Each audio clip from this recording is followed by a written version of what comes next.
have to say that it was a great experience working with BMW Design. So they gave us a total freedom for creativity because they really trusted our skill, our capacity of interpreting their design identity and their design values. They know exactly what is BMW, what has been BMW design on history and how it will become. But they really wanted to have an experiment and say, let's see what a worldwide recognized design firm like Pininfarina with this typical philosophy based on purity, on elegance, could do associated to a BMW design approach.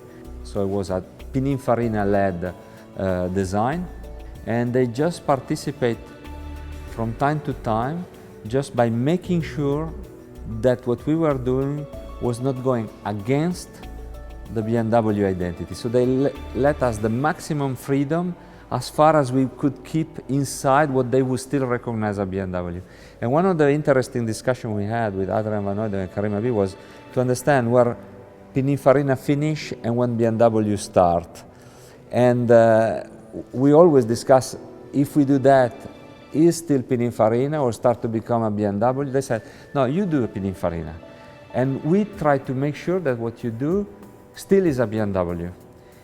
If what you do is not a BMW, we will tell you. And if you feel that what we are telling you is no longer a Pininfarina, please tell us because you are leading the thing. And that was great. It was a great experience, and I think the result is by far much more valuable than the simple sum of already the good value of two prestigious brands. So 1 + 1 it makes 3. That's the Gran Lusso.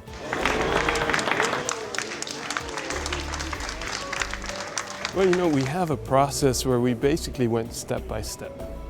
And each one of us had the opportunity to step back at any time. And we really found out through the process that we think alike on a lot of things. And that we actually can complete each other in many ways, you know. And I definitely felt personally like I could learn a lot from Pininfarina and from Fabio and his team. But I definitely had the feeling, I know that it was the same for him as well. And through that sort of common respect for each one's field, each one's expertise, I do think we came up with something at the end that is really more than the sum of these two entities. It was a really great project, a really fun project, because it's not something we have to do. It's something we decide to do because we believe that there's a certain spirit that we want to achieve together.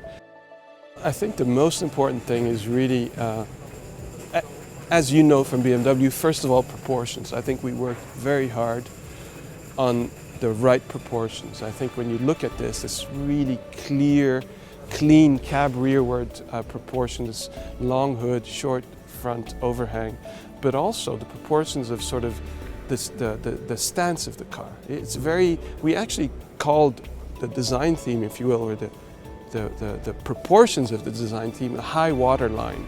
Because if you see like the core of the car, the shoulder line, it's very high. So it's a lot about very pure lines, even if they're edges or if they're reflections on the car, being stretched from side to side and very high. So creating a lot of status, and at the same time, because of this stretch, and really my favorite part in this car, fantastic sensuous surfaces, you know. The combination of these two really create pure elegance and plain and simple beauty. The Gran Lusso Coupe is a very handsome motor car.